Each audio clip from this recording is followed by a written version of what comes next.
feel like it's like we should just read this chapter out loud together because there's so much in here. He defines parenting here. He says, parenting defined is recognizing that God has called you to function as his agent, that defines your task as a parent. So that is his parenting goal.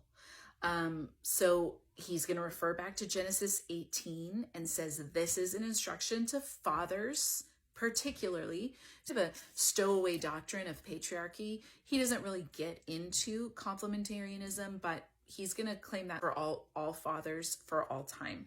When I was reading this chapter, I went back and I counted, and we're not even full through the chapter, and over 20 times Tripp has said something like, you act as God's agent, you are God's authority in the life of your child. This is just reiterated over and over and over again, to almost a disturbing degree.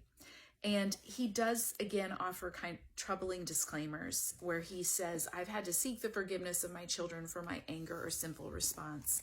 And he says, I've had to say, son, I sinned against you. I spoke in unholy anger.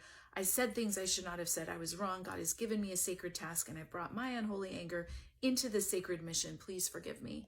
And so this could be how, from Tripp's perspective, nouthetic perspective, parents are trying to examine the idols in their own heart. And so maybe Tripp or a parent feels a sense of conviction that they have behaved wrongly or imperfectly.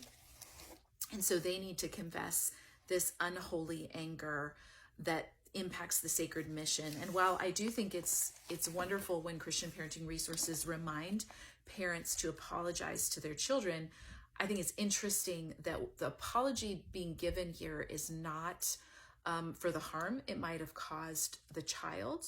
There's not a sense of concern for the impact on the child. The apology is that the parent did not perfectly execute the sacred discipline task. Personhood of the child, there's not a capacity to see the personhood of the child. The unholy anger isn't wrong because it hurt the child or impacted the child. The unholy anger is wrong because it was not the right method of doing it. Goes on to say that discipline is not about punishment or punitive measures. It's not about repaying children.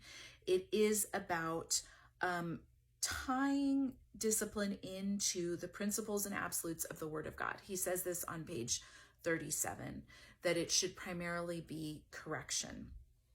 So he does go back to the Proverbs 23, and says, it is true that disciplined children are a joy to their parents. As God's agents, you cannot discipline for matters of self-interest and personal convenience, which is a little departure. A lot of I mentioned Nancy Campbell before, and even some more contemporary influencer parenting experts will kind of suggest that if you don't like being around your children, it's because you failed to discipline them properly based on these proverbs. Tripp is trying to diverge from that, but he's basically saying everything has to be connected to the Word of God, which I think really needs to be taken one step further.